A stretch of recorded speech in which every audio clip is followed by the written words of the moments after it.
আসসালামু আলাইকুম two football fans. আশা করছি সবাই ভালো আছে।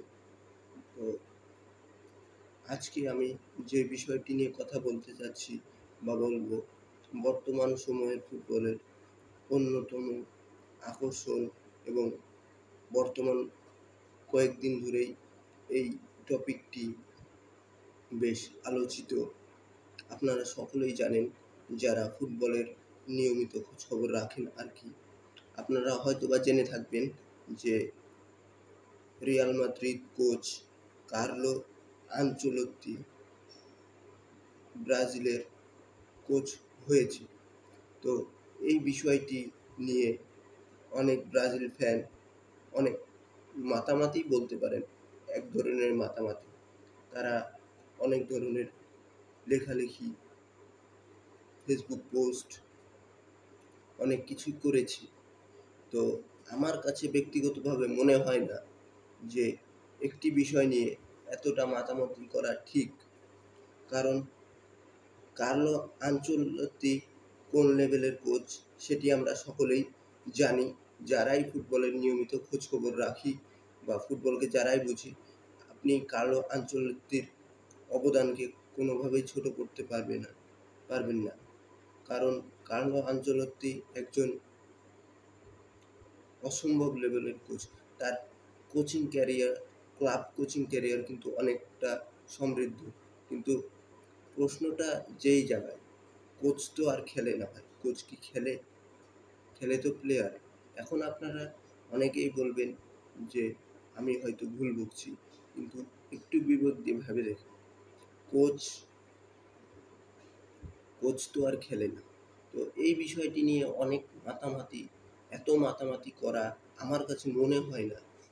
হ্যাঁ, ব্রাজিল যেই লেভেলের ফুটবল খেলে বা খেলে থাকে আমরা জানি।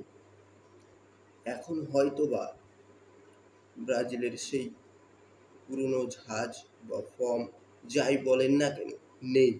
কিন্তু আমি একজন আর্জেন্টাইন ফ্যান হলেও আমি নিজেও জানি যে ব্রাজিল কেমন টিম।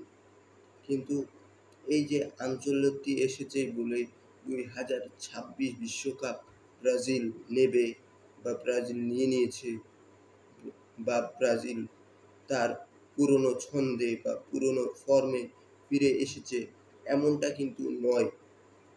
আমি একটা কথা বলি যে ক্লাব ফুটবল এবং জাতীয় দল অনেকটা পার্থক্য রয়েছে। এখানে দুই জিনিস, ফুটবলের দুইটা ভিন্ন জায়গা। কারণ ক্লাব ফুটবল এবং জাতীয় দলের মধ্যে দিন-রাত তফাৎ। আমি চাইবো ব্রাজিল পুরনো রূপে যেন ফিরে আসে, কিন্তু এখানে আমার কাছে মনে হয় না যে এতটা মাতামাতি করা ঠিক হবে। কারণ আপনি যদি দেখেন, ব্রাজিলের কোচ অনেকেই হয়েছে। তিতো তিতে হয়ে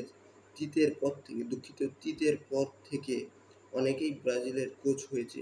কেউ কিন্তু পার্মানেন্টলি থেকে যেতে পারেনি। কিন্তু কার্লো আনচেলত্তিকে নিয়ে এতটা বাড়াবাড়ি আমার কাছে মনে হয় না ঠিক হবে। কার্লো আনচেলত্তি কিন্তু সময়ও বেশি পাবে না। তার কারণ হচ্ছে 2026 বিশ্বকাপ আসতে আর দেরি নেই। এই তো সামনে বিশ্বকাপ বাছাই পর্বের ম্যাচ রয়েছে। সেখানেই প্রমাণ হবে যে ব্রাজিল সাপোর্টাররা এত লাফালাফি করা ঠিক হচ্ছে কিনা। তো আজকের ভিডিও এই পর্যন্তই। সে পর্যন্ত সবাই ভালো থাকবেন, সুস্থ থাকবেন। ধন্যবাদ।